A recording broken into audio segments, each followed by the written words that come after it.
Hi everyone, and welcome to another episode of Geek Boy, a Ghana story. So for those who've not seen before, these are just my memories of going to Ghana, doing Ghana related things like going to the football, funny incidents that have happened involving Ghanaians over the years, and just my life being a British Ghanaian basically. So this week I wanted to talk about the time when Ghana played at Brentford, and no, I'm not talking about this year that's just gone. I am making reference to a game around 15, 16 years ago. He says, looking at his notes. Yes, Tuesday the 6th, 2007, which was a bit naughty of me actually, because that was my ex-girlfriend's birthday at the time, so I don't even know how I was allowed to even attend. Sorry, ex-girlfriend, if you're watching. Yes, but Ghana at that point, so obviously Ghana have played quite a bit now in England. The like 5, 6, 7 matches, I think, probably in the last 20 years or so. But up until that time, we hadn't really played that much in England, and I'd never actually seen Ghana. And yeah, basically these tickets came up, and it was obviously playing Nigeria, and I'm like, well, I have to go and see that. My little brother, who is not so little now, was asking to go with his brother as well at the time, and my mother put the kibosh onto that, probably quite sensibly as well, seeing as he was all of about, I think, 9 years old, which probably would have been a bit of a stretch going into a packed stadium at what was Griffin Park with a load of rowdy Nigerians and a load of rowdy Ghanaians. So I just thought to myself, right, well, I don't know any other Ghanaians, and I don't know anyone who's really interested, so I'll just get a ticket on my own, basically. So, bought a ticket probably about a month beforehand, something like that, whenever they came out. And I went to stay at Earl's Court in this charming hotel, which was not so charming. Let me put it this way, it was a hotel at the back end of Earl's Court, and it cost me the princely sum of £30. Now, if you think how expensive London is, you can probably imagine. It was basically, I had a desk and a bed, which was fine because I was going to see the football. But I actually had no idea how to even get to Brentford, because obviously Earl's Court's just in and around central London. And I was like, well, where the bloody hell's Brentford? Through sheer luck and just begging people and asking them, please tell me where Brentford is. I actually managed to get myself to the stadium. And there'll be a few Ghanaians, British Ghanaians, who attended this match who probably know the next bit of the story. So I get there about 10 minutes before, something along them lines, and think to myself, oh, I'll just be able to walk in. I can't imagine it's going to be a sellout or anything. And what greeted me was something like a sight from Dante's Inferno. To this day, I've never seen anything like it. I've seen matches be postponed because of the weather. I've seen matches delayed because of traffic and so on and so forth. I have never seen anything like what happened at the Griffin Park at Brentford. So basically, I get there, and it used to be where the Brentford station was. You used to have to go down this like sort of mini hill, and I thought, where the bloody hell's the stadium? Where are all the Ghanaians? Where are all the Nigerians? And all of a sudden, I saw a few Ghanaians running up and down the street. I won't do the accent, obviously, because I can't do the accent. And they were all looking really angry and like ringing people on the phones and saying, what's wrong with my ticket? And all of a sudden, I was like, oh my God, what's going on here? So I turned the corner, and it was I don't know which end it was, but it was the Ghanaian end. And I couldn't believe my eyes. Like, it was, by this point, 3 minutes to go before the start of the football match, and the entirety, near enough, of the Ghanaian support was outside. As in, I think there were probably people who went to the match who can correct me on this, but I would say a good half of the Ghanaian fan base was outside waiting to be let in. And I was like, well, why aren't they just letting everyone in? And it was at the time when you had your tickets kind of thing. It wasn't this electronic nonsense that you've got now. So I was just like, well, what on earth is going on? Basically, long story short, and I still haven't forgiven Brentford Football Club. to this day for this. But basically, we had to wait until 2 minutes into the second half to get in. So by that point, I want to say it was Nigeria 1, Ghana 1. So everyone's missed the thing. It's like, what is going on? And it nearly got quite serious, actually, because obviously a lot of the people were like trying to get in. I mean, people were being respectful, but there were a couple of Ghanaians who were not necessarily being as respectful as 99% of the other Ghanaians, and were making their displeasure quite audibly known. And I sort of got caught up in this, and it ended up being not a crush, because I don't want to be disrespectful, obviously, being a Liverpool fan and stuff, but it got to the point where it was like, could do without this fella's hip pressing on my bottom, please move, kind of thing.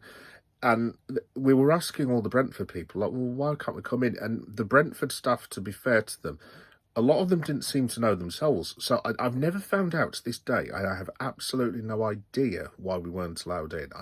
To this day, I've no idea. I actually wrote to Brentford afterwards. Never got a response. It's not me having to go to Brentford, by the way. I know, obviously, it's a very well-run organisation now, but at the time, 2007, how can I put this politely? I think Stamford Bridge may have been a better option for a game of that magnitude. I'm assuming Brentford put their hands in the air and thought, oh, an international match, oh, there'll be a couple of thousand people. And it's like, yeah, this is the Jollof Derby, sunshine. You could have sold that game out at Brentford Stadium at the time 3 or 4 times over, and that's just with the Ghanaians in London, let alone the people who had travelled like me from Leeds and wherever else. There was one fella who'd been on the road from Plymouth, I think, from 3 or 4 o'clock in the morning, so he was not best pleased, to say the least. But eventually we get in, and I'm sort of stood on my own in the Ghanaian end. So there's like it was kind of like how Fulham looks now, in terms of their not that in terms of their main stand. So we had a whole end. Nigeria were opposite. And I was thinking to myself, okay, well, at least it's an international game. It's not going to be like various England matches that I've either attended or watched on TV, where there's a load of drunken hooligans carrying on, and there'll be no pitch invasions. It'll all be quite chill, and this, that, and the other. Then Ghana scored 3 goals. Yeah, I don't really even know what to say about this, to be honest. Yeah, this is a newspaper article, obviously, from the time. That was the score at the end. It was, obviously, Ghana won. It was like 4-1. And people were going absolutely mental. I mean, I knew it meant a lot to Nigerians and Ghanaians. I had no idea that it meant this much. That's my ticket, by the way. Also, I had no idea that Ghana had not beaten Nigeria for like 15 years, because I was just getting into watching the Black Stars at the time. And I think I'm right in saying this is the 3rd goal. And every single time there was a pitch invasion. I don't know if there'd been one in the second half, but this lad here, I remember seeing him charge on. Sorry, mate, if you've got kids and you're an accountant now, whatever, I do apologise, and to the rest of you. And this fella as well, there were people going absolutely mental. And when Ghana scored the 4th, I mean, I honestly, I've never seen anything like it. There was me and another bloke and a dog in the stand, and the whole of Ghana, like this person has put here, the writer, it may as well have been the entirety of Accra on that on that pitch at the time. So yeah, it was just absolutely insane, completely and utterly insane. So yeah, so basically I've gone from not seeing a football match to not even knowing the score to, in the space of 45 minutes, seeing 3 lots of pitch invasions, a load of very extremely angry Nigerian fans going absolutely mental in the away end. Police and all sorts having to get the Ghanaians back in. There was this one fellow who tried to talk to me and stuff, and I thought I'll be friendly, and it's a fellow Ghanaian, and like, hi mate, how you doing, this, that, and the other. And he kept beckoning me like this, and I was like, what is he on about? And eventually, because I don't think his English was brilliant, it was all right, it wasn't brilliant though, but he was just like, I won't again do the accent, but he was like, you go on pitch, and I was like, you are? And he was actually trying to get me to pitch invade, and I was like, I turned around and said, no, you're all right, mate, and because obviously I've got a full English accent and stuff, I don't think he knew what I was on about, so he just shrugged his shoulders and went running onto the pitch himself, and I was just like, Yeah, I'm just going to stand here and watch the rest of the football. But from what I recall, I do remember Ghana, because obviously they scored three in, I want to say it was 10, 15 minutes or something like that. I couldn't even tell you the goal scorers. I think Lariah Kingston got one of them, maybe Stephen Appiah, someone like that. I should have done my research before this. I genuinely can't remember because, like I said, the 40 minutes of football I watch, I've never seen anything like it, and I don't think I'll see anything like it for the rest of my life. It was bedlam, absolute bedlam. And then obviously I ended up in the crowd with all the Ghanaians and everyone celebrating, and it was like that scene it was like a scene in a cartoon where you get that bloke who gets put up in the air and the crowd are carrying him out. And I was like, what on earth is going on? Went on the train back home. Obviously, it was chaos because you had Ghanaians and Nigerians, and there were, I wouldn't say there were kickoffs, but there was a bit of a, on the train that I was on, it was a bit of, I don't think Mickey taking is the order of the day here, to say the least. And yeah, it was honestly, I have never been, fair play to Ghana and Ghanaians. In all these years that I've been to football matches, I have never, ever been to a game like that in my entire life. When I got back to Wells Court, because I'd packed myself like a bottle of wine, as you do, and when I was in my, because I was mid-20s at the time, and I used to do daft things. So what I'd done is I'd bought a KFC at like 5 o'clock and I'd left it in my room, but the room did not contain a fridge. And this is what, sorry ladies listening to this, but this is what lads do who are left unsupervised. I'm sat there munching away on this chicken, but I've just got like a little reading lamp on because I was just like, I don't want to hear sound ever again, because it was seriously like a wall of sound in there. Randomly, it started off horrendously, but it ended up probably being one of the best things that I've ever been to. Just to see the joy that it brought to all the Ghanaians, especially the British Ghanaians, because obviously they would have had the mickey taken out of them, especially in London. I know those people who flew over there from Ghana as well to watch. There wouldn't have been loads, obviously, but would have been a fair few. But yeah, obviously now being a Ghana fan and knowing about the Jollof Derby a lot more, obviously I know how much it means to people now. Honestly, I was so pleased when we knocked Nigeria out to get our World Cup place in 2022 when the Ghanaians had to beat a very hasty retreat.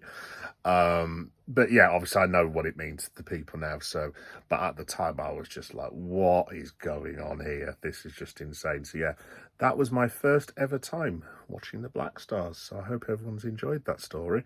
Yeah, by the way, we did win 4-1.